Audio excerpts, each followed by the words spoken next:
ভারতীয় বাংলা পঞ্জিকা মতে শনিবার ভারতের পশ্চিমবঙ্গে বাঙালিদের সার্বজনীন উৎসব বর্ষবরণ।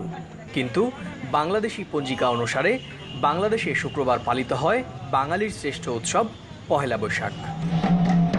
ঢাকা বিশ্ববিদ্যালয়ের চারুকলার ঐতিহ্যবাহী মঙ্গল শোভাযাত্রা গত বছরই ইউনেস্কোর স্বীকৃতি পায়, কিন্তু অনেকটা আচমকাই দুদিন আগে স্থির হয় কলকাতাতেও একইভাবে বাংলাদেশ উপদূতাবাসের উদ্যোগে ঢাকার মঙ্গল শোভাযাত্রার মতোই শোভাযাত্রা হবে।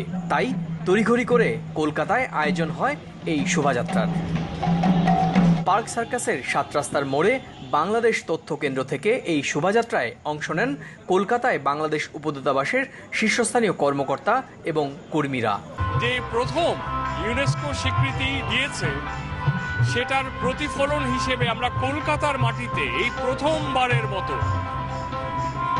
রাস্তা দিয়ে মঙ্গল শোভাযাত্রা করে আসলাম। এ এক অপূর্ব অভাবনীয় অনুভূতি। শুক্রবার সন্ধ্যায় উপদূতাবাস প্রাঙ্গণে বাংলাদেশের শিল্প, সংস্কৃতি, ঐতিহ্য তুলে ধরতে সংক্ষিপ্ত আলোচনা সভা এবং সাংস্কৃতিক অনুষ্ঠানে অংশ নেন স্থানীয় এবং বাংলাদেশি শিল্পীরা। বাঙালির একমাত্র অসাম্প্রদায়িক এই উৎসবে যোগ দিয়ে তাই কলকাতায় বাংলাদেশিদের সঙ্গে স্থানীয় বাঙালিরাও জানালেন তাদের মনের কথা। এত বাংলাদেশি লোকজন আছেন, মানে সবার সাথে এভাবে সম্পৃক্ত হয়ে পেরে মনে হচ্ছে যে না, দেশের ছোঁয়াটা পাচ্ছি এখানে, খুব ভালো লাগছে। এরকম প্ল্যানিং করে বাংলাদেশ হাই কমিশন যেটা করেছেন সেটা সত্যি খুব অসাধারণ জিনিস আজকে করেছেন।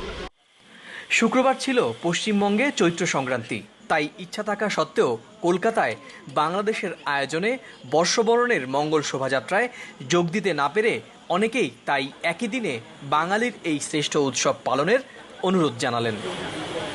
সুব্রত আচার্য, সময় সংবাদ, কলকাতা।